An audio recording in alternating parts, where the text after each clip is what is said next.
Bonjour à tous, je suis Émilie du blog Parents Voyageurs.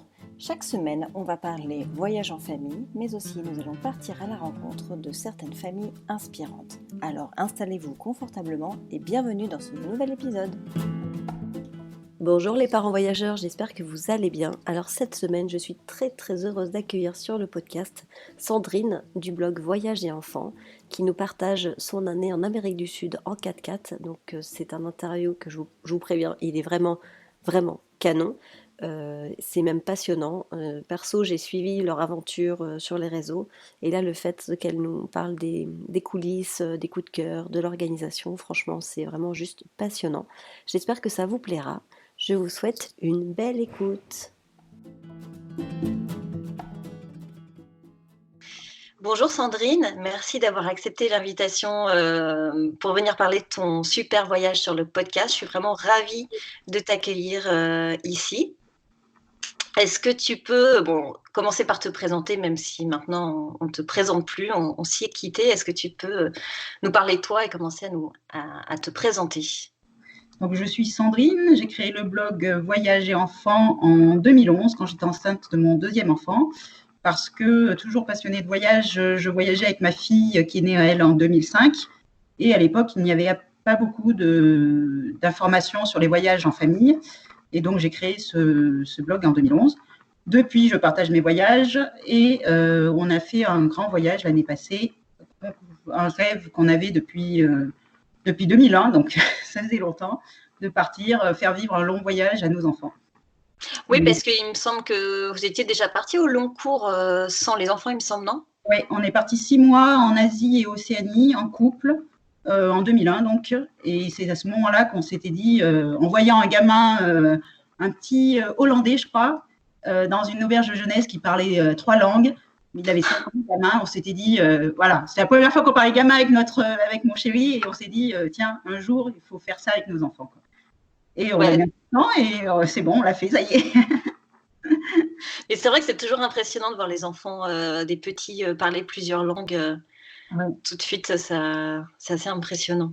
Ouais, et puis, il était autonome et tout, donc voilà, c'est vraiment ce qu'on trouve qui nous a apporté en voyage. Donc, on s'était dit, un jour, si on a des enfants, voilà, qu'on ait la chance de pouvoir faire ça, on fera tout pour y arriver, quoi.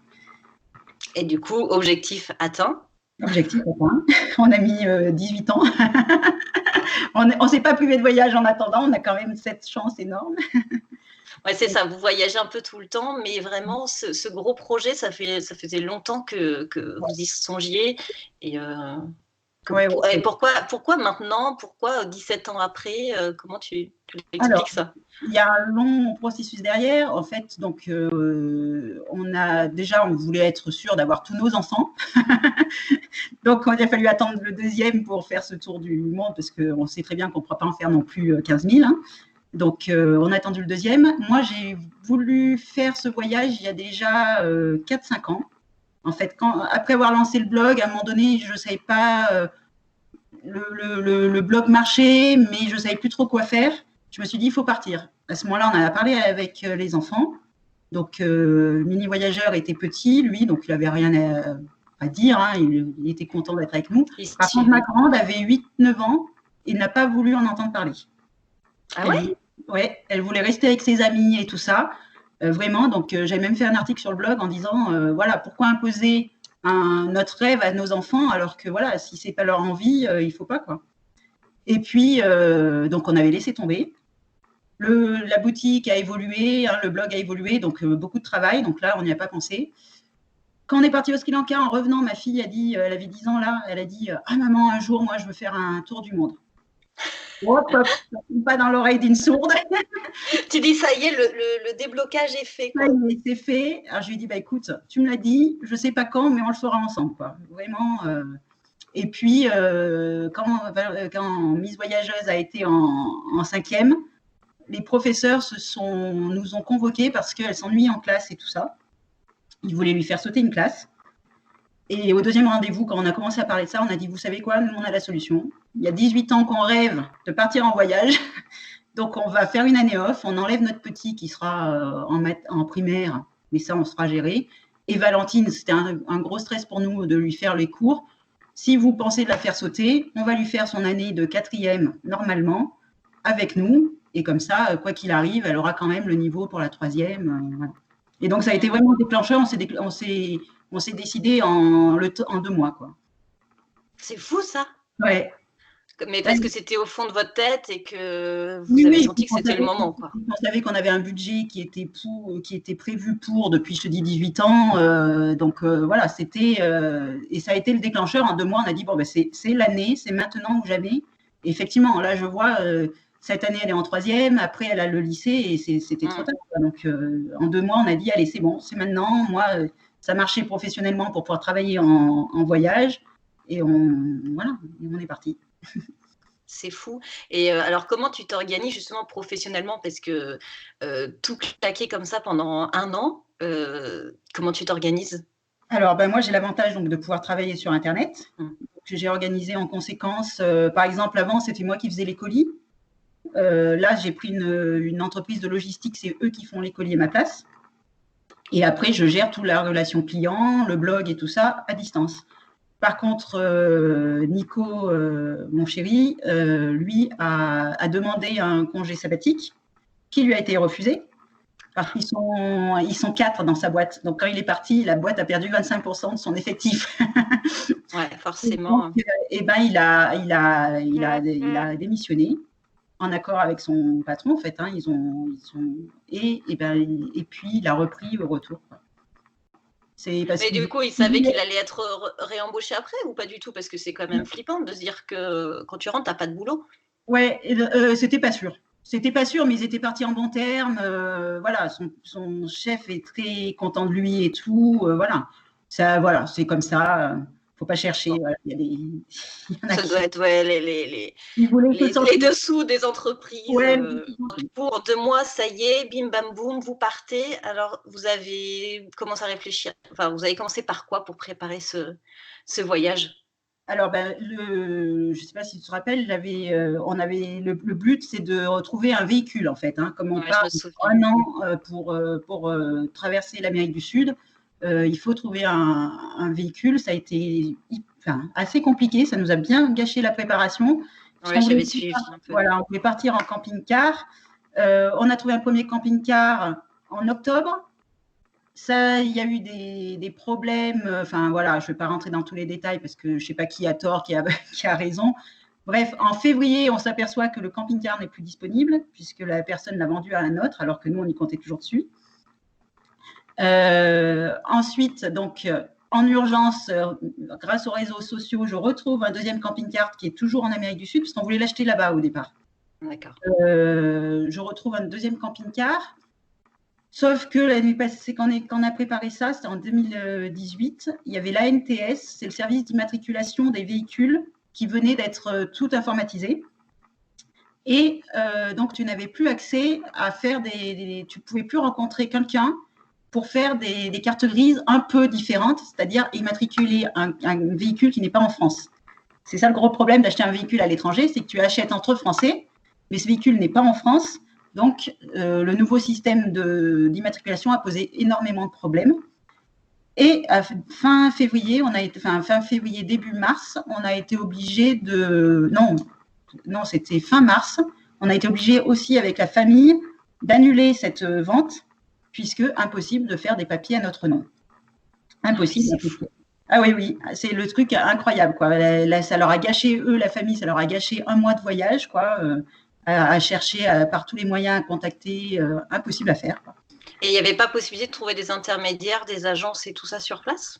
Alors, nous, on a essayé avec des notaires et tout. Il y en a qui arrivent, sauf que tu n'es pas tout à fait dans la légalité.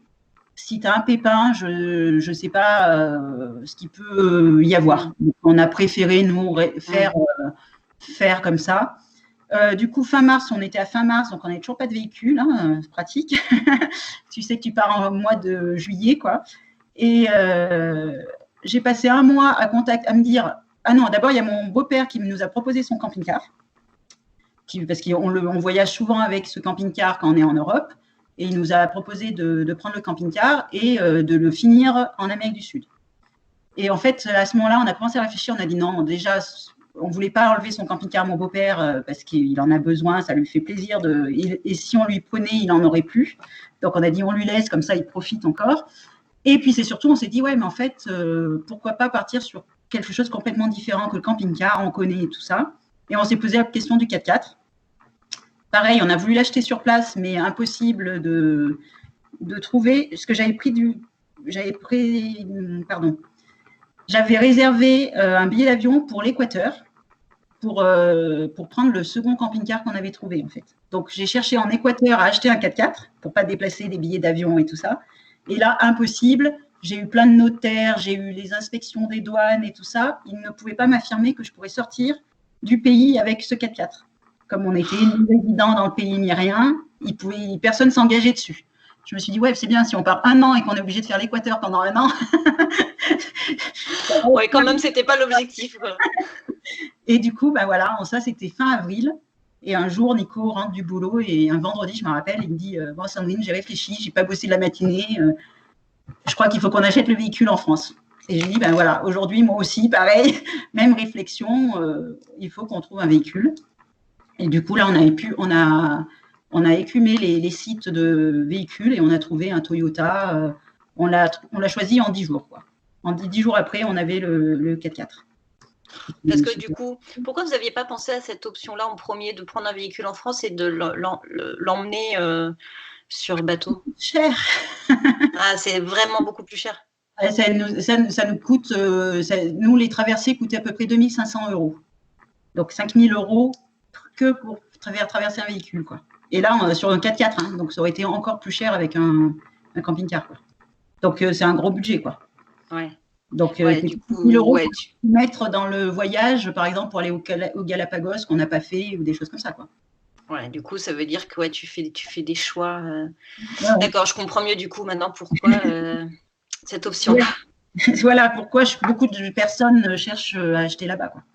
Ouais, quoi.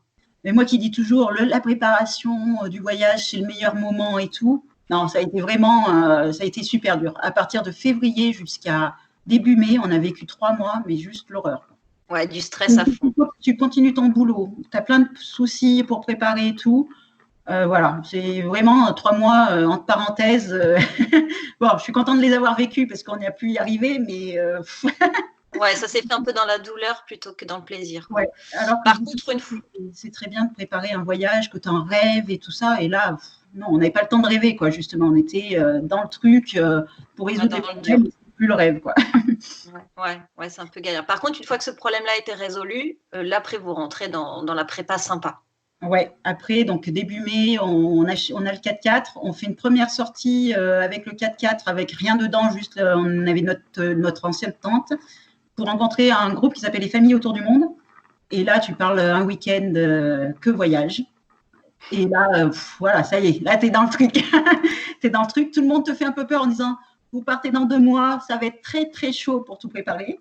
Et puis, en fait, quand même, on a l'habitude de voyager. On sait qu'on est capable d'endurer des voyages un peu durs, quoi. On aime bien les voyages à la route, ça, quand même. Et voilà, en 2 mois, Nico a fait l'aménagement du 4x4, tout l'intérieur.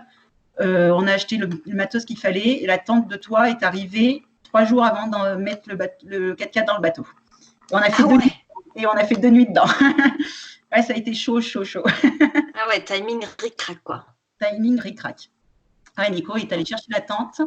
Il est venu, je sais que c'était la fête de l'école, il est venu à la fête de l'école nous chercher après. On a fait une nuit dedans. Le lendemain, on faisait la fête avec les copains pour le départ. On a refait une nuit dedans et hop, on est descendu à Marseille mettre le 4x4 dans le container. Ah ouais, c'était chaud. Là, il n'y avait plus le droit à l'erreur, quoi. C'est-à-dire qu'il fallait que ça passe. Ouais, il fallait que ça passe. De toute façon, on n'avait plus le choix. Là, la tente, on savait que ça irait. Hein, c'est étroit, mais ça va. Voilà. Et puis voilà, là, on n'avait plus le choix. Mais on avait à peu près, on avait tout. Hein. La plus grosse inquiétude a été l'arrivée de la tente de toit. Je te dis à 3 jours du départ, quoi. Youf. Quel stress. Ouais, carrément. Alors du coup, après, une fois que vous aviez tout préparé, comment vous avez fait, comment tu as choisi l'itinéraire? Parce que c'est quand même assez vaste, l'Amérique du Sud. Oui, après, on n'invente rien non plus, hein. Beaucoup de gens le font, ce voyage. Quand tu pars d'ici, tu arrives forcément en Uruguay ou en Argentine. Donc après, tu as le choix soit de descendre directement vers le sud, soit de faire comme nous, faire un petit tour d'abord en haut, en partant vers le Paraguay. Enfin, je ne sais pas si tu vois un peu la carte. Tu passes l'Uruguay, tu montes aux chutes d'Iguassou, que je ne voulais absolument pas louper. On a fait le Paraguay, une destination que peu de gens font. Nous, on est quand même resté 15 jours parce que justement, ce qui nous attire, c'est de faire les trucs. Pourquoi les gens ne le font pas? Parce que c'est effectivement pas ce qui est le plus représentatif de l'Amérique du Sud, mais on est content de l'avoir fait parce qu'on a vu autre chose, quoi. La Bolivie, on voulait faire le Salar de Uyuni et le Sud d'Ipèze quand c'est sec, parce que le Salar de Uyuni, tu as une saison sèche, une saison où il est sous l'eau. On voulait à tout prix le faire quand il est sec parce que, pour voir ces étendues de sable. Et puis après, après tu redescends là vers l'Argentine. On est descendu jusqu'à Ushuaia. On s'est posé la question à 15 jours d'être à Ushuaia. On ne savait toujours pas si on y allait, en fait, parce que moi, je disais, ça ne sert à rien d'aller aussi loin. Voilà, si c'est pour dire que tu es allé à Ushuaia et tout. Et au final, c'était super beau. Donc, je conseille à tout le monde d'aller sur la Terre de Feu. J'ai trouvé ça magnifique. Ça m'a beaucoup plus plu que la Pampa argentine, en fait. Ah ouais? Ouais, c'est vraiment encore différent. Tu as des vieilles forêts toutes qui se régénèrent, donc avec des arbres morts et tout ça. J'ai trouvé ce paysage, mais incroyable, quoi. Donc voilà, comme quoi il faut savoir changer de choses, d'itinéraire et tout ça en milieu d'un voyage, parce que tu peux te faire encore surprendre. Voilà, Ushuaia, j'avais aucune idée, ça m'a beaucoup plu, quoi. J'avais entendu des gens qui disaient que c'était pas bien, et voilà. Moi, Ushuaia, tu peux pas dire que c'est une super belle ville, mais par contre, autour et tout, moi, je savais même pas qu'il y avait des pistes de ski autour d'Ushuaia. Tu vois, j'ai découvert ça, j'étais ouais, tiens. Et puis, pour parler d'Ushuaia, je pense que ça dépend d'où tu viens, en fait. Si tu arrives du Chili avec déjà la cordillère des Andes, avec les montagnes enneigées et tout, effectivement, je pense que tu trouves que c'est un peu moins bien. Si tu arrives dans l'autre sens comme nous, tu vas crescendo dans les paysages que tu vas voir, et du coup, Ushuaia a paru quand même sympa, quoi. C'est vrai qu'il y a vraiment ça sur un voyage au long cours, il faut vraiment faire gaffe. Quand même, tu vas voir des choses très très belles. Après, tu vas tomber sur quelque chose qui est sympa, mais du coup, tu te mets une échelle de comparaison, ce qui n'est pas super bien, mais malheureusement, ton esprit n'arrive pas à s'enlever ces choses, et tu peux être déçu du coup par certaines régions. Moi, ça m'est arrivé après le Sud d'Ipèze. Le Sud d'Ipèze, c'est vraiment le summum de notre voyage. Quand on est arrivé en haut de l'Argentine, sur le moment, j'étais ouais, tu vois, t'es un peu blasé. Et en fait, c'est normal. Et c'est normal, tu viens de vivre un truc super important et tout. Et donc, et au final, en fait, quand je regarde les photos, le nord de l'Argentine, c'était super. Mais sur le moment, je ne l'ai pas ressenti comme ça, en fait. Ouais, donc du coup, c'est quand même super important l'enchaînement Je ne m'étais jamais vraiment posé cette question, en fait, mais effectivement, l'enchaînement, l'itinéraire on va dire, des jolies choses à voir, et c'est hyper important parce que du coup, la déception peut être créée juste parce que tu as vu quelque chose de trop beau avant, en fait, et non pas parce que le lieu… Moi, je l'ai fait du côté de Salta, tu parles de cette région-là pour l'Argentine. Moi, je l'ai faite après Iguazu. Mais moi, c'était mon meilleur souvenir d'Argentine, quasiment, avec les baleines, tu vois. Ouais, alors que moi, hyper déçue sur les premiers temps, quoi. Et après, je te dis maintenant, avec le recul, quand je regarde les photos, je dis, voilà, en fait, c'était trop beau. C'est magnifique. Ouais. Mais après, le Sud d'Ipèze, c'est légèrement en dessous du Sud d'Ipèze. Et voilà, donc après, c'est les paroles de blasé, mais on est tous comme ça quand tu as fait un voyage en cours, parce que tu n'arrives pas à t'enlever quand même ce que tu as vu avant, donc ça te façonne. Mais voilà, après, c'était un super souvenir. Hein, et après, je reviens sur l'itinéraire quand même. On était à Ushuaia, on est remonté par le Chili, 2 mois au Chili, on est revenu en Bolivie, on est resté de nouveau 1 mois parce que la Bolivie nous a vraiment énormément plu. Et pour finir, après, par le Pérou, l'Équateur et la Colombie.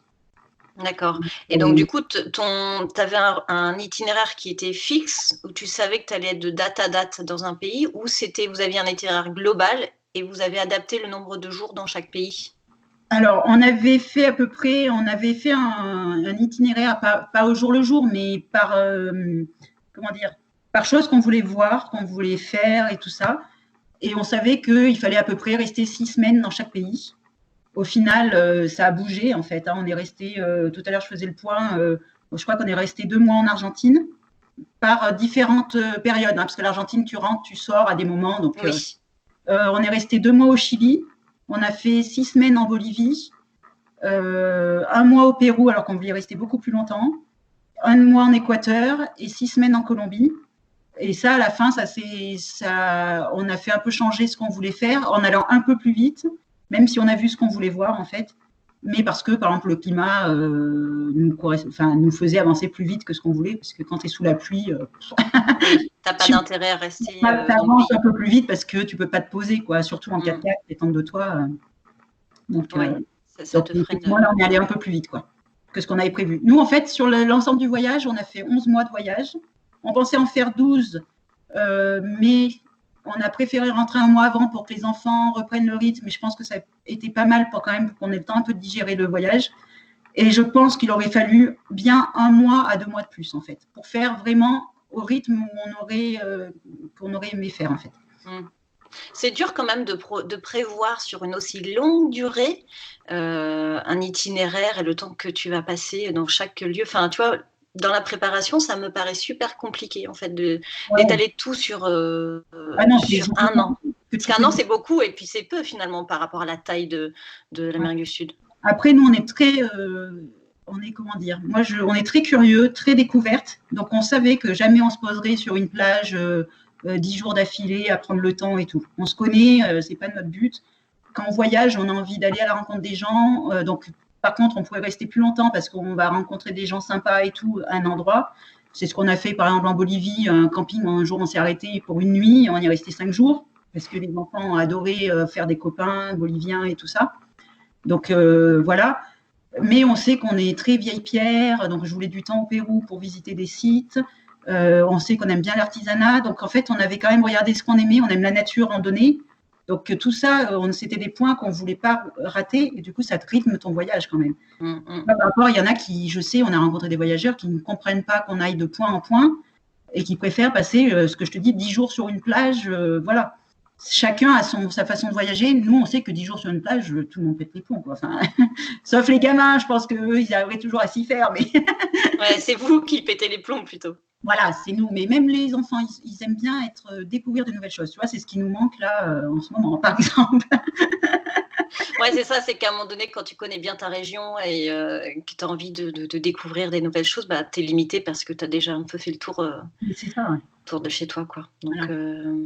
Non, mais après, c'est ça qui est intéressant, c'est que chaque famille a sa propre vision du voyage et c'est ça qui est génial, quoi. Ouais, mais tu vois, on a fait. Après, c'était à peu près fixé. On se disait, pour pouvoir profiter de tout, c'est 6 semaines à peu près de partout. Et tu vois, on a bien allongé sur certaines destinations. Et on a rajouté Ushuaia qui n'était pas prévu. On ne savait pas si on irait au Chili. Tu as ce qu'on appelle la Carretera Austral. C'est une piste qui descend tout au bout du Chili, qui est un peu difficile si tu n'as pas un 4x4. On ne savait pas si on le ferait ou pas. Tout compte fait, on a eu envie de le faire.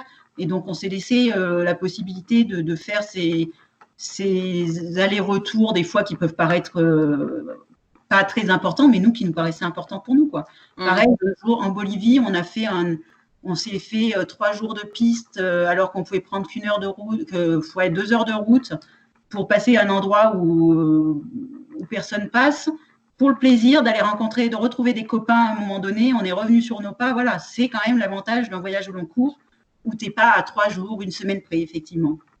Ouais, tu fais en fait au gré de tes envies, tes rencontres. Voilà. C'est ça qui est magique. Voilà, il n'y a que la fin, par contre, où là, après, tu n'as pas le choix. Ouais, il faut que tu rentres, il faut que tu arrives à l'heure pour mettre ton bateau. Plus le choix. Après, vous êtes parti en 4x4, tente de toi. Bon, c'est quand même super petit. Comment tu gères cette proximité en famille sur 1 an, quoi? Ça me paraît tellement énorme de vivre dehors pendant 1 an, dormir dans une tente tous les 4 pendant 1 an. Comment vous l'avez vécu déjà? Comment on l'a vécu? Très bon, très bien. Très bien, il y a eu des engueulades, il y a eu des coups de mou, évidemment, des pleurs, hein, sur 1 an, voilà. Moi, je suis je pleure facilement. Donc, voilà, j'ai pleuré pendant le voyage. Hein. Il y a des jours où, ouais, j'en ai marre et tout, mais au final, non, très, très bien. Quand on reprend le 4x4, là, les gamins, ils sont comme des fous parce que c'est que des bons... Enfin, il ne reste que les bons souvenirs. Les mauvais souvenirs, il y en a, mais en fait, on les prend à la rigolade parce qu'en fait, mauvais souvenir. Oui, 3 jours d'une grosse engueulade, à ce moment, ça fait pas rire, mais en fait, au final, on se dit, je me rappelle même plus pourquoi on s'était engueulé, quoi. Tu vois, c'est ça. Donc, non, très bien. Et après, par contre, pour se préparer, il n'y a pas de préparation, quoi. Enfin, nous, on savait. Donc, quand on a décidé de prendre le 4x4, on a dit, ben oui, ça va être beaucoup plus dur qu'en camping-car. On connaissait le camping-car. On avait aussi fait l'Ouest canadien sous la tente, avec voiture, et on dormait sous la tente pendant 3 semaines, on a fait. Donc, on savait que c'était possible, parce que là, on n'avait rien comme… on était parti avec un petit réchaud, une casserole et point barre. Hein, quoi. Donc, ah oui, c'était roots à fond. C'était roots aussi, là. Et donc, on s'est dit, bon, ben, le 4x4, ça apporte un peu mieux. On est un peu mieux. Par contre, c'est sur une plus longue durée, donc ça va être beaucoup plus dur. Et puis, ben, ça s'est fait, quoi. Hein, ça s'est fait. La proximité, ça va. Je pense que peut-être le plus dur, ça a été peut-être pour mon ado, quoi. 13 ans. Je pense que des moments, elle devait bien en avoir marre. Mais j'ai des enfants assez cool qui savent prendre sur eux et tout ça. Donc ça, c'est bien fait. Tu vois, nous, il y a une photo rigolote que je ne sais pas si je l'ai mis sur le blog, où à un moment donné, Mini Voyageur avait besoin d'espace à lui. Du coup, il pendait ses habits tout autour de lui dans le 4x4 pour se faire sa pièce fermée, quoi. Donc là, on le laissait faire, voilà. Hein, et puis après, il y a des jours où on sait, quand on s'engueulait, j'allais pas faire une activité. C'était surtout moi hein, qui gueulais. Et ben, j'allais pas avec la famille parce que j'avais besoin de temps pour moi aussi. Et voilà. Ouais, c'est ça. C'est comment tu arrives à trouver du temps pour toi, en tout cas que chaque membre de la famille puisse avoir son temps seul finalement. Bon, quand tu es dans la nature, chacun va à l'autre bout de la forêt. C'est ça, là, tu vas faire une promenade, quand tu es un peu énervé, tu vas te faire ta promenade d'une demi-heure un peu loin de la voiture, et puis voilà, quoi. et après, on est quand même une famille assez unie, hein, tu vois, on mange le midi tous ensemble à la maison, enfin, on est assez unis quand même. Donc, on savait que, oui, sauf un peu des moments un peu plus durs, on y croyait, et franchement, ça s'est bien passé. Ouais, du coup, après, c'est vrai que tu connais bien tes enfants, tu sais comment ils fonctionnent, tu sais comment fonctionne ta famille, donc tu connais les limites. Voilà, et tu sais que tu vas être obligé un peu de les dépasser et que quand ça ira plus, ça craquera et c'est pas bien grave. Voilà, on avait déjà voyagé à 2, on savait déjà quand on pouvait craquer et tout ça. Enfin, je te dis, c'est toujours moi en fait. Trop de pression, trop de charge mentale. Mon chéri est exemplaire et est beaucoup plus cool que moi. Et donc, on se connaissait déjà un petit peu sur ce côté-là, quoi. Donc après, effectivement, je pense qu'il faut quand même bien se connaître et pas partir trop optimiste. Il faut se dire que ça sera dur. Moi, je préfère me dire ça sera dur, ça sera dur, ça sera dur, et tout compte fait.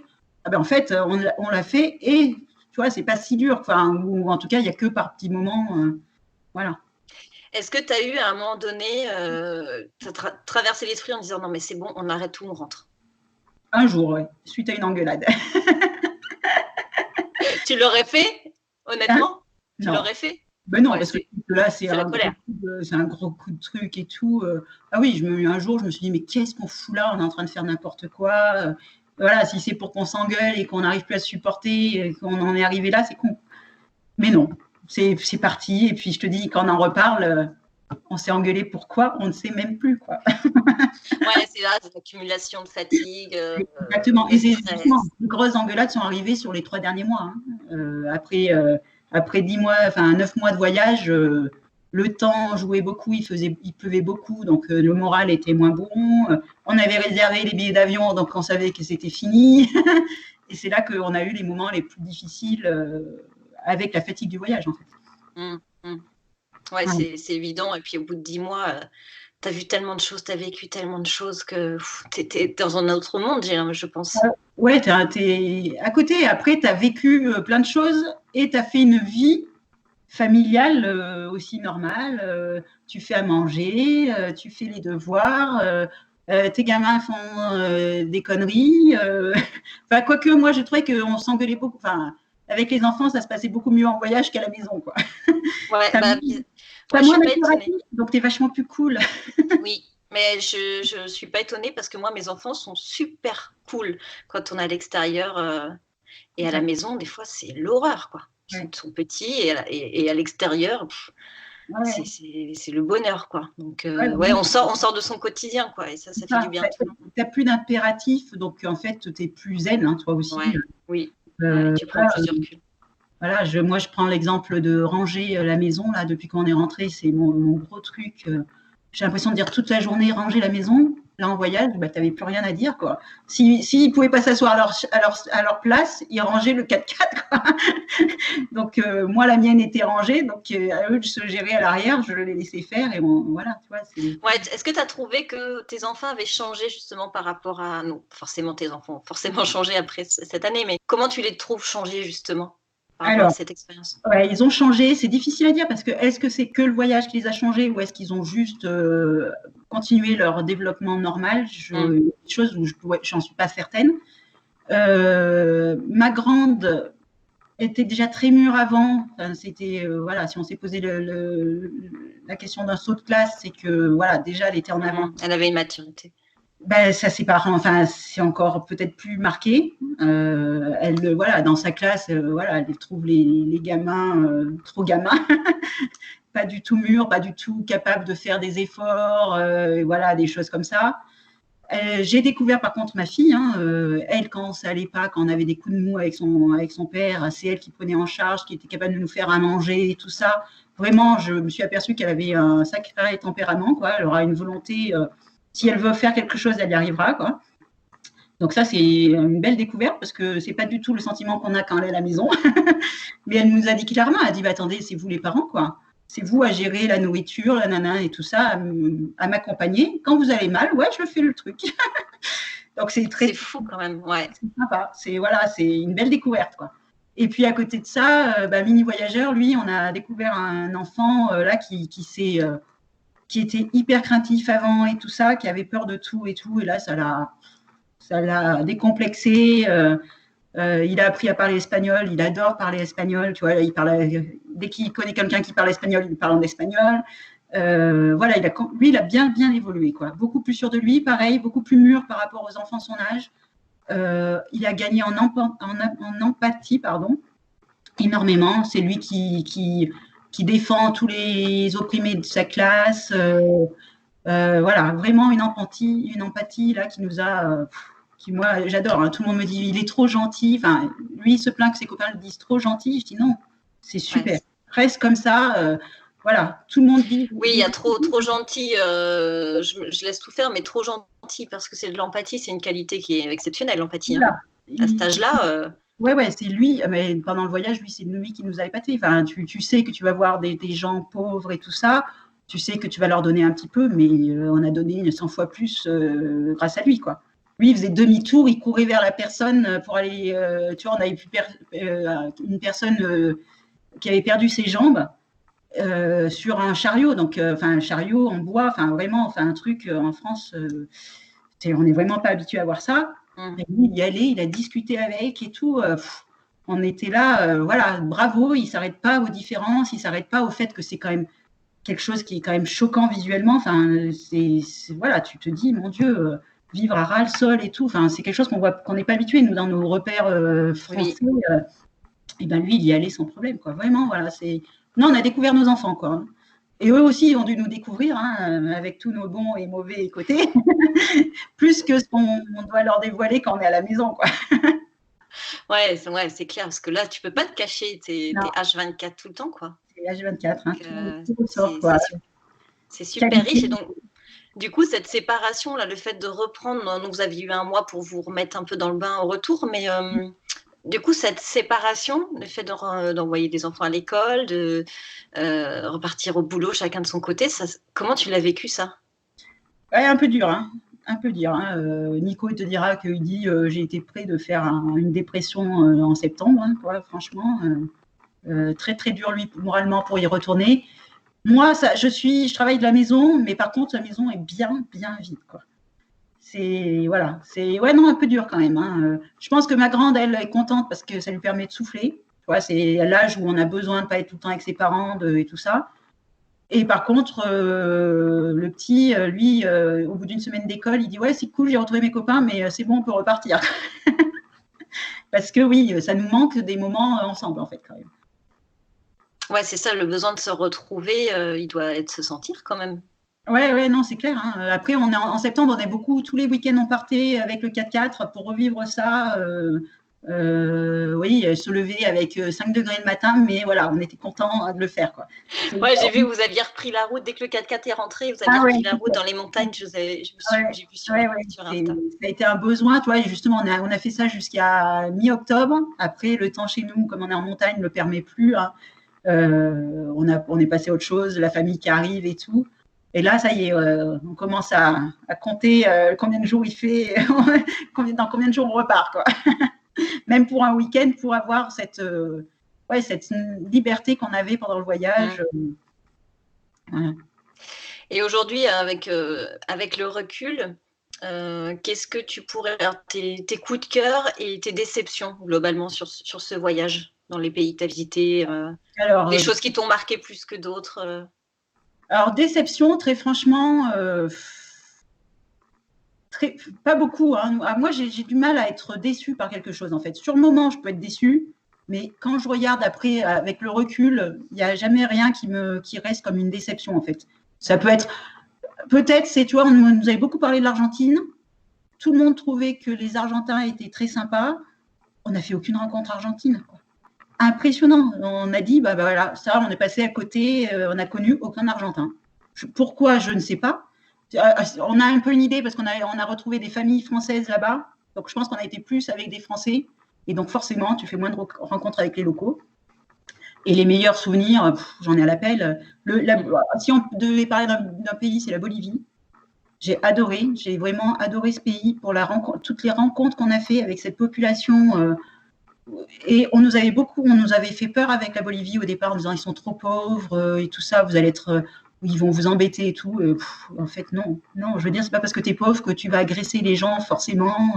Au contraire, ils ont été super curieux. On a eu des conversations de malades avec, je me rappelle, un maire de village, ce qu'on appelle un cacique, on était à des années-lumière. Enfin, c'était impossible de se comprendre. C'est impossible de se comprendre, mais on l'a fait. Mais lui te dit qu'en fait, on perd 1 an de notre vie en faisant ce voyage, quoi. Parce que lui, sa vie, c'est travailler pour nourrir sa famille, quoi. Tu vois, donc la différence des cultures qui est juste sur notre planète. Et parce qu'il peut même pas imaginer qu'on parte 1 an. Enfin, moi, quelque chose qui m'a beaucoup aidé quand même à avoir des conversations avec les gens locaux qui sont quand même très pauvres, par exemple en Bolivie, c'est quand même de dire, j'avais la possibilité de dire, moi, je travaille en voyage. Je me dis, si j'avais pas pu dire ça, mais je me serais sentie tellement mal, en fait, parce que voilà, c'est quelque chose qu'ils ne feront jamais. C'est vraiment, enfin, peut-être dans 30 ans si leur pays va mieux, mais et donc ça me rassurait. Et par contre, ça permettait de leur faire voir qu'il y avait aussi autre chose, quoi. Voilà, mais c'est avec ce classique, c'était vraiment une expérience forte parce que voilà, tu te dis, oui, lui, il comprend pas. Nous, on est passé dans une conception minimaliste, zéro déchet, en se disant, on a vraiment beaucoup trop. On se rend même plus compte de tout ce qu'on a, quoi. Voilà, et hyper intéressant. Mais par contre, voilà, la Bolivie a vraiment été le pays des rencontres incroyables, quoi. Et puis après, paysage, Bolivie aussi, Chili, superbe les paysages, parce qu'on a vraiment fait là du bivouac hors des sentiers battus, sur des petites pistes et tout ça. Et c'est vraiment grandiose, quoi, le Chili. Hein. Tu passes par les volcans, la mer, vraiment, vraiment très beau. La déception, l'Équateur. On est passé à côté parce qu'on n'était pas dans le trip, on était fatigué, il faisait pas beau. Et c'est très joli, mais tu vois, j'ai fait qu'un article de blog pour le moment dessus, parce que justement, je suis restée un peu sur ma faim, parce qu'il pleuvait sans arrêt, donc tous les 3 jours, on se prenait 3 jours de pluie d'affilée, on changeait de lieu. Voilà, on n'a pas pu faire tout ce qu'on voulait, on n'a pas pu voir tout ce qu'on voulait. Par exemple, les volcans, il y a plein de volcans en Équateur, on n'en a pas vu un. Les conditions ne vous le permettaient pas, en fait. Ouais, c'était nuageux sans arrêt et tout ça. Donc, voilà, ça peut être un peu ça, une déception du voyage, c'est d'être passé à côté de l'Équateur, qui est super joli, mais dans les conditions de météo, c'était pas la bonne période. Mais sur 1 an en Amérique du Sud, tu peux pas avoir la météo bonne de partout. C'est pas possible dans n'importe quel sens. Beaucoup de retraités partent en 2 fois, en fait, par exemple. Les retraités, ils partent 6 mois et ils reviennent l'année suivante 6 mois. pour être sûr d'avoir des bonnes conditions météo, en fait. Ouais, donc il faut savoir faire des concessions voilà, et te dire que potentiellement, et à un moment donné, ça va pas être top. Voilà, tu vois, nous, voilà, en Équateur, on a beaucoup aimé le sud du pays, une ville, Cuenca, qui était très sympa. Après, on a eu 3 jours de pluie d'affilée. On a retrouvé un peu du beau temps à Guayaquil. On a beaucoup plus apprécié. Sur la côte, on a apprécié. Quand on est repassé vers les volcans, il faisait pas beau. Ben, on n'a pas de souvenirs extraordinaires parce que là, quand c'est la pluie en 4x4, c'est manger dans la voiture. Tu marchais sous la pluie, rouler quand il pleut trop pour avancer. Donc, en fait, tu fuis le temps, en fait. Hein. Tu avances parce que tu ne peux pas rester. Ça nous est arrivé de rester des fois 4 heures dans la voiture en attendant que le temps se dégage. On a essayé une fois. Après, on a dit non, on n'attend plus. Ça ne sert à rien. Là, c'est des pluies quand même qui sont assez longues. Donc, voilà, on sait ça, on ne le fait pas. Et puis, c'est pas grave. Mais voilà, et la Colombie, après, très sympa. Là, c'est la sécurité qui nous a un peu bloqués, dans le sens où on nous a tellement dit qu'il ne fallait pas dormir en dehors des bivouacs et tout ça. Nous, c'est ce qu'on préfère, sortir des sentiers battus. On n'a pas osé le faire parce qu'on te dit que ça craint un peu. Voilà, là, le petit bémol, c'est ça. On est allé dans le camping en camping, donc c'est pas tout à fait pareil que d'être en pleine nature, dans des villages. Et ça craint vraiment, tu penses? J'ai quand même eu des histoires de touristes qui se font braquer avec des fusils mitrailleurs et tout, quoi. Ouais, donc c'est vraiment des vraies recommandations qu'il faut suivre, quoi. Non, ça se passe bien, il n'y arrive rien aux touristes, sauf que j'ai pas du tout envie que mes enfants aient comme souvenir d'un voyage dans un pays d'être braqués avec un fusil mitrailleur, quoi. Non, moi j'en ai, ils se sont fait une famille qui s'est fait braquer, et ils ont perdu que leur appareil photo, donc c'est rien, c'est pas grave, sauf que le traumatisme des enfants, on n'a absolument pas voulu le vivre, donc on a fait attention. Pourtant, on est plutôt confiants dans la population, nous. Franchement, tu vois, en Bolivie, on nous avait dit, ouais, faites gaffe et tout. On n'a pas du tout ça. Sauf que en Colombie, quand même, soit tu sors des sentiers battus, donc tu as des voleurs de grands chemins quand même, parce qu'avant, c'était... Nous, on a des copains qui habitent en Colombie et qui vivent depuis 12 ans, donc qui ont connu les FARC et tout ça, qui ont dû partir de chez eux parce qu'il y a des moments où il y avait des rebelles dans leur village et tout ça. Ils disent, en fait, mine de rien, ces FARC qui faisaient quand même une action de police, et donc il n'y avait pas de criminalité autre que si on considère que c'est des criminels, tu vois. Enfin, oui. Et du coup, ils ne sont plus là, et du coup, il y a des délinquants qui prennent le pas sur le reste de la population. Et donc, quand tu sors des sentiers battus, soit tu peux tomber sur d'anciens FARC qui font encore du deal de drogue et tout ça, soit sur ces bandes un peu qui volent un peu le pays, quoi. Si tu restes que sur les gros sites touristiques, il n'y a pas de souci. Parce que là, ils y font attention. Mais par contre, nous qui sortions vachement des sentiers battus dans les autres pays, là, on a évité, quoi. Enfin, tout le monde nous a dit qu'il valait mieux pas. Après, il vaut mieux quand même pas tenter le diable. Voilà. Après, nous, on a des copains qui ont fait des bivouacs, mais qui étaient en camping-car. Parce ils sont fermés à clé dans quelque chose. Nous, on est en tente. Quelqu'un rentre monte à l'échelle de ta tente, il ouvre ta fermeture éclair, il est avec toi, quoi. Donc, tu réfléchis à 2 fois de faire... Oui, et puis après, tu mesures le risque, ce que tu vas y gagner par rapport au risque que tu vas prendre. Tu tentes pas le diable non plus, quoi. C'est juste, moi, ça aurait été un vol un pickpocket qui te vole, par exemple, ton appareil photo. Je le vivrais très mal parce que dans l'appareil photo, il y a tous tes souvenirs. Mais là, ils sont armés, quoi. Et c'est vrai que c'est même moi, je ne sais pas comment je réagirais. Mais pour les enfants, j'ai absolument pas envie de leur faire voir que... Je pense que le fait d'avoir des amis qui vivent là-bas depuis 12 ans, qui t'ont aussi conseillé parler du pays, du coup, ça te permet de prendre du recul aussi, prendre les bonnes décisions. Voilà, ça, et puis d'autres locaux, beaucoup nous l'ont dit, même si dans chaque pays, ce qui est rigolo quand tu voyages au long cours, chaque population te dit « Ouh là là, mon pays, c'est dangereux ». Ça, c'est impressionnant, ça, c'est un truc...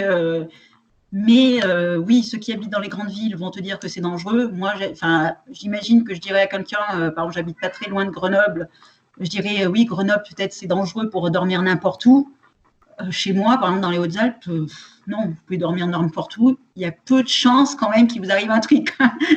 Mais c'est une récurrente quand tu fais un voyage au long cours, tout le monde te dit attention, attention. Sauf qu'en Colombie, nous, on s'est dit, voilà, il y a peut-être quand même plus de risques qu'ailleurs, quoi.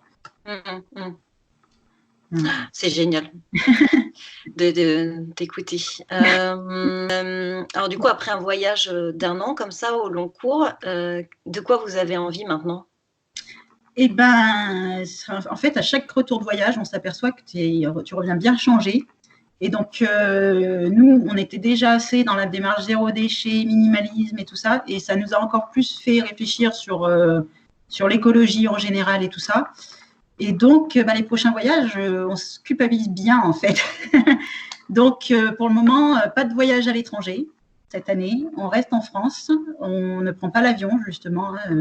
Même si je trouve que le voyage est super important. Là, on a décidé de partir. Tu vois, on va traverser la France pour aller sur Nantes en avril. En 4x4, par contre, toujours 4x4, petit chemin, bivouac. Donc ça, c'est le projet d'avril. Et puis cet été, on monte voir des copains en Moselle et on traverse le Jura et les Vosges simplement en 4x4 bivouac avec le minimum d'impact parce que ça nous travaille beaucoup, beaucoup en ce moment, quoi. Et ça, c'est incroyable. Il n'y a pas un podcast où on ne parle pas de ce sujet et cette prise de conscience. Je pense qu'il y a quelque chose qui se passe chez les grands voyageurs. Nous, on ne se considère pas comme des grands voyageurs parce qu'on ne fait plus de voyages lointains depuis quelques années. Mais quand même, quand tu voyages en Europe, tu as quand même une empreinte qui est tout aussi importante. Mais il y a quand même cette prise de conscience des grands voyageurs qui est super... super, ça va crescendo, quoi. Ouais, mais parce que quand tu vois, par exemple, le zéro déchet, donc on y était déjà avant, on y était, non, on n'y est jamais, mais en tout cas, on fait le maximum pour y arriver au zéro déchet. Quand tu vois les conséquences parce que nous, en France, on voit rien, en fait. On voit pas la pollution. Il y a très peu de pollution, par exemple, bioplastique en France. Il y a quelques sites, peut-être, mais là-bas, c'est impressionnant, quoi. Tu vas en Bolivie, quand tu arrives vers une ville apparemment qui est un peu... On nous a dit que c'était à cause de la... Comment on appelle ça j'ai perdu le nom. On leur donne de l'argent pour nettoyer, sauf qu'il y a de la corruption, pardon. À cause de la corruption, ils ne mettent pas en place les systèmes pour récupérer les déchets et tout. Sur la ville, pendant 30 km avant la ville, tu as des immondices de partout autour de la route. Ça, on ne le voit pas en France.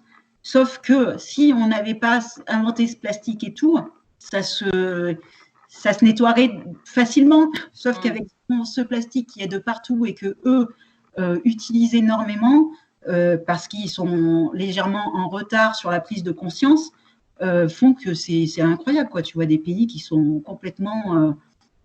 pollués par ces inventions qui ont été pratiques, mais qu'il faut maintenant arriver à gérer mieux, quoi. Ouais, c'est catastrophique. Mais même, je me souviens, il y a 3 ans, 4 ans, quand on est parti en Albanie, l'Albanie, on a trouvé que c'était tellement sale. Pareil, des décharges à ciel ouvert, des plastiques à tout va, c'est incroyable. Effectivement, nous, on est un peu épargnés parce que les villes nettoient et globalement, les décharges, des décharges sauvages, il y en a de moins en moins. Oui, voilà, il y en a quelques-unes, mais elles ne sont pas déjà sur ton quotidien, dans ton quotidien. Des fois, les gens le cachent, donc tu ne tombes pas tout le temps dessus. Là, c'est dans leur quotidien, quoi. C'est impressionnant. Donc, ça te fait vraiment réfléchir. Je te dis, ça te fait vraiment réfléchir sur le fait qu'on a une chance énorme et tout ça. Donc, nous, on a décidé de ralentir, quoi. Franchement, on essaye de ralentir pour on espère que tout le monde puisse en profiter sur la Terre, quoi. Voilà, essayons de partager un peu cette Terre qu'on a, quoi, et n'allons pas la gâcher inutilement, quoi. Donc, c'est une grande réflexion familiale, là. Et est-ce que, du coup, par rapport à cette réflexion-là, est-ce que c'est pas parce que tu as vécu ce grand voyage, un peu, c'était ce projet de vie que vous aviez, que maintenant, ça y est, tu te dis t'as réalisé ton rêve, ton objectif. Maintenant, c'est pas le terme de j'ai plus rien à voir d'autre, c'est pas ça le terme, mais se dire voilà, j'ai accompli mon rêve et maintenant je me contente de visiter autour de chez moi et voilà, parce que j'ai le sentiment d'avoir accompli quelque chose. Tu vois ce que je veux dire? Si, c'est énorme. Moi, c'est difficile de dire à quelqu'un qui n'a jamais voyagé, ne voyage pas parce que tu vas polluer, quoi. Enfin, le voyage nous a tellement apporté en termes d'ouverture, de trucs comme ça, je ne peux pas dire ne pas voyager. La seule chose, c'est qu'effectivement, nous, on a eu la chance de bien le faire, donc on se met un peu au ralenti parce que effectivement, on a déjà beaucoup profité. Donc, on se dit, je ne dis pas que je ne vais pas repartir en avion. Hein, je suis incapable de le dire. En tout cas, cette année, on fait le choix déjà de faire un effort là-dessus. On a plein de choses à faire en Europe. Mais effectivement, je pense que c'est le fait d'avoir beaucoup voyagé qui a fait qu'on en arrive à ce stade-là. On a assouvi un peu notre rêve. Par contre, ça aussi, c'est le fait de voyager qui nous a fait prendre conscience de énormément de choses. Donc moi, je dis oui, j'espère que tous les enfants de France pourront voyager un jour. Je ne sais pas comment, parce que si l'avion, ça devient difficile, mais allez voir ailleurs, quoi. Allez voir ailleurs, parce que ça vous ouvre l'esprit d'une façon incroyable. C'est ça, c'est que ça apporte tellement. Ça apporte tellement pour accepter l'autre, pour voir d'autres façons de vivre et se dire, tout compte fait, en fait, nous, peut-être qu'on n'est pas forcément dans le truc complètement juste. Ouais, non, je ne peux pas dire ne plus voyager, mais voilà, sûrement voyager autrement, quoi. Oui, après, on compte sur la nouvelle génération pour proposer des solutions qui nous permettent quand même de continuer de bouger tout en limitant l'empreinte. Après, effectivement, moi, n'ayant pas fait ce grand voyage, de grands voyages, bon, c'est pas un objectif pour nous, mais tu vois, moi, j'ai encore envie de voyager et ça me fend le cœur parce qu'aujourd'hui, je ne peux pas me passer d'avion. Enfin, en 2019, on a quasiment pris l'avion que pour rentrer en France. On n'a fait que l'Espagne. Mais tu vois, là, ça m'a manqué. Et je sais qu'en 2020, je vais avoir envie de voir autre chose, quoi. Tu vois, c'est super dur de concilier cette envie de voyage et l'envie de bien faire au niveau de l'écologie, quoi. Nous, la solution, on se dit, on a la chance quand même d'être en France et de pouvoir rayonner quand même facilement par rapport, si tu es au Canada, par exemple, les Canadiens se plaignent toujours en disant, nous, où qu'on aille, c'est le Canada, quoi. Ouais, c'est vrai. Donc, et nous, donc cette année, c'est la France. Après, on se dit, projet peut-être l'Europe de l'Est et tout ça, toujours avec le 4x4. Alors, ne me parle pas du paradoxe d'avoir un 4x4 en étant écolo. Voilà. Oui, mais bon, après, c'est vrai que entre ce qui est le moins polluant, après, c'est aussi, est-ce que tu pars sur une longue date, pas sur une longue date, est-ce que il y a plein de paramètres à prendre. Le rêve, là, c'est très franchement, c'est ce que je dis, ça fait déjà 3-4 ans que je le dis, c'est de bosser toute l'année et partir 3 mois. Tu vois, mon rêve, ça serait ça, comme rythme de voyage. 3 semaines, bon, on est obligé de le faire parce que Nico est toujours avec les congés. Oui. Mais le rêve, ça serait de faire ça, quoi. Travailler comme des fous pendant 9 mois et partir les 3 autres mois pour pouvoir faire un voyage au long cours. Parce que franchement, c'est complètement différent. Je renie pas, moi, mes voyages de 3 semaines au Sri Lanka, c'était exceptionnel. Tu fais quand même des rencontres, tu fais quand même. Mais voyage au long cours, c'est encore différent, quoi. Et peu importe où c'est, je pense que vraiment, le voyage au long cours en Espagne ou, je sais pas, en Écosse ou un truc comme ça n'a rien à voir, quoi, avec un voyage traditionnel. Oui, tu n'es pas pressé par le temps, tu sais que tu as du temps devant toi pour prendre le temps de voyager, en fait. Tu n'es pas juste. Tu vis et tu voyages, quoi. C'est un peu quoi. Mais même si 3 mois, ça sera toujours trop court. Mais tu vois, 2 mois, quand même, tu vois, le Chili en 2 mois, c'est super grand et tout, donc tu ne peux pas tout voir.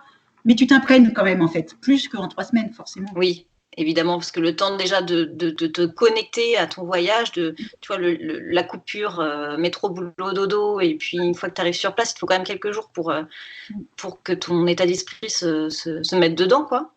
Et après, tu penses au départ et en fait, entre deux, c'est court. Après, il faut, le Sri Lanka, tu vois, on était resté 17 jours. C'est une expérience qui a marqué les enfants. Bon, le petit, il ne s'en rappelle plus beaucoup, mais ma grande, les rencontres qu'on avait fait, tout, même si c'était sur des vacances. Après, c'est aussi, on n'en a pas parlé du tout, les rencontres. Un voyage, ça doit être synonyme de rencontre. Franchement, de plus en plus, moi, les super bons moments qu'on raconte à nos potes, c'est les rencontres, quoi. Mais comment vous faites pour rencontrer les locaux ? Tu sors des sentiers battus. Mais tu vas voir les gens, tu parles avec eux. Alors, avec les pays qui sont plus pauvres, ils viennent te voir parce qu'ils hallucinent, quoi. Une tente de toi, ils n'en ont jamais vu, donc ils viennent d'eux-mêmes, quoi. Et après, je pense que dans les pays plus développés, effectivement, tu en fais beaucoup moins, quoi. Donc, et encore, je pense que si tu vas au parc, je sais qu'en Russie, nous, quand on allait avec une Miss Voyageuse quand on avait 3 ans, tu vas dans les parcs, il y a toujours quelqu'un qui va venir te parler parce que avec les enfants, c'est justement, moi, ce que j'ai toujours aimé avec les enfants, c'est que les gens, ils osent venir te parler, quoi. Ils vont, en fait, c'est rigolo parce que même nous, on s'est aperçu pendant le voyage, là, qu'ils parlent à tes enfants, ils leur posent toutes les questions, ils n'osent pas venir te parler à toi de peur de te déranger. Du coup, quand nous, on voyait qu'ils posaient les questions aux enfants, après, on allait discuter avec eux. Mais les gens vont d'abord, ils osent être curieux avec les enfants en priorité, quoi. Toi, ils ont peur de te déranger, de tout ça, et donc ils n'osent pas, quoi. C'est vrai que les enfants, c'est quand même un super moyen de briser la glace, en fait. Avec, impressionnant, hein. Que tu te comprennes ou pas, quoi. Hein. Au Sri Lanka, c'était un moyen de parler, de recevoir de la nourriture pour nous faire tester des trucs. Les gens ne l'auraient jamais fait si ça on avait été qu'entre nous, quoi. Étonner les enfants, et puis tu sais que l'enfant va généralement jamais refuser de créer le contact, quoi. Alors que des adultes peuvent vite couper court au contact. Oui, c'est vrai. C'est vrai. Après, c'est vrai que quand tu fais un voyage en sac à dos, c'est plus propice aux rencontres. Que, tu vois, j'imagine le voyage en 4x4 où du coup, tu es un peu en vase clos, tu vois, tu es avec ta famille, tu es dans la nature, etc. Et c'est pour ça que j'ai du mal à me dire comment tu peux aller voir, comment tu peux créer les contacts. Bon, forcément, tu vas en ville, tu rencontres des gens le long des randos, dans les restos, dans les… En fait, là, nous, souvent, les contacts, ça a été dans le 4x4, mais parce que tu vis dehors, justement. Et c'est ce qu'on a beaucoup aimé par rapport à nos copains en camping-car, c'est qu'eux, ils mangent dans le camping-car, ils sont vraiment fermés. En 4x4, tu manges dehors. Donc, en fait, les gens, si tu n'es pas perdu au milieu de la pampa, comme on a fait à des moments, hein, on a vraiment, et là, effectivement, tu ne peux pas faire de rencontre. Et quoique, il y a toujours quelqu'un qui se cache derrière un arbuste. Je te dis, la fille qui doit faire pipi, elle aussi, derrière un arbuste pendant tout le voyage.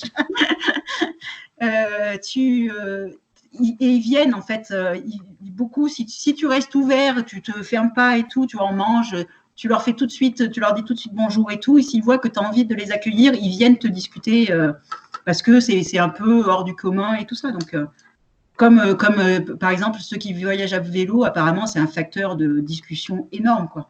Parce que les gens hallucinent de voir des gens en vélo et tout ça, quoi. Et ils veulent les aider, par exemple. Tu vois, nous, on a été aidés, par exemple, on a été carrément nourris et logés en Bolivie, parce que la nana, elle a dit non, mais vous pouvez pas dormir, il faisait moins 15 la nuit dehors. On l'avait déjà fait la nuit d'avant, hein, on savait qu'on pouvait, mais elle n'a jamais voulu que les enfants aillent dormir par ce temps-là, quoi. Donc, elle nous a invités à manger et à dormir dans son hôtel gratuitement et tout ça. Voilà, une rencontre comme ça. Mais cette générosité des gens qui n'ont rien et qui t'ouvrent la porte, c'est juste incroyable. Voilà. Alors, ils n'avaient rien, ils travaillaient avec les touristes, donc ils ne sont pas rien par rapport à l'ensemble du pays. Mais oui, nous, on était… Enfin, voilà, c'est une rencontre incroyable, quoi. Enfin, et on ne l'a pas vraiment cherché. Par contre, on a pris le temps de la vivre. Par rapport à un voyage de 3 semaines où tu n'auras peut-être pas le temps, en fait. Là, c'est sûr. En fait, je te dis, dans un camping, une famille, pareil, en Bolivie, qui te dit, tu dors une nuit, le soir, en fait, ils viennent s'asseoir avec toi à table, quand tu as fini de manger, tu joues. Le lendemain, les enfants, ils disent, ouais, ils sont trop sympas, les enfants, est-ce qu'on peut rester? Et tu restes. Et voilà. Et là, tu peux rester 5 jours parce que tu n'as pas d'impératif. En 3 semaines, prendre 5 jours pour ça, oui, ça restera quand même ton meilleur souvenir. Donc, est-ce qu'il faut le faire ou pas le faire?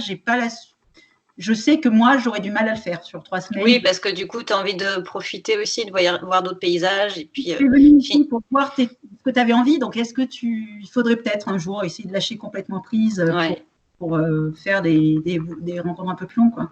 Et voilà, et là, puis, je la rencontre, quoi. Ouais, sur le long cours, tu te prends moins la tête. Et puis, je pense qu'aussi pour les enfants, ils sont un peu coupés de leur vie sociale d'enfant. Ouais. Donc, le fait qu'ils trouvent des copains, etc., je pense que tu cherches pas, quoi. Ils sont contents, ils ont le droit des copains. Tu les laisses profiter aussi de ne pas leur voler justement ces moments d'enfant, quoi. Ouais, c'est aussi un constat du voyage, c'est justement, on n'aurait été que tous les deux, on n'aurait pas fait tout à fait le même voyage. Là, on a beaucoup rencontré de familles françaises qui sont devenues des super amies, donc je ne regrette absolument pas. Mais je pense qu'on aurait été plus en retrait des Français si on n'avait pas eu d'enfants. Là, les enfants avaient besoin de voir d'autres enfants. Du coup, on s'est carrément donné rendez-vous avec des familles qui voyageaient. Et après, on s'est suivis régulièrement. Nous, on a été un peu peut-être les plus sauvages. Il y en a qui se restent beaucoup plus ensemble. Nous, on partait et on revenait soir. On se redonnait rendez-vous pour que les enfants assouvissent leur envie d'être avec des amis. Et nous, ça nous a fait aussi du bien de rencontrer des copains. On se voyait, tu vois, après 1 fois par mois, on était tout contents de se raconter nos aventures. Voilà. Et c'est une autre façon, et on aurait été que tous les deux, je pense qu'on n'aurait pas rencontré de Français du voyage, quoi. Oui, c'est ça. Tu fuis le français. Voilà, j'ai rien. Et pourtant, je te dis, c'est des super copains, hein, mais c'est pas ce qu'on recherche quand on voyage. Oui. J'ai plus envie de rencontrer des locaux que des Français. Enfin, voilà. Mais par contre, tu sais que dans l'expatriation, c'est pareil. Hein. Tu as des gens qui ont besoin de se retrouver dans la communauté française, qui vont vivre avec des francophones, etc. Et puis, il y a les électrons libres comme nous et d'autres copains, où on est en immersion totale, où on ne recherche pas du tout culture française. Voilà.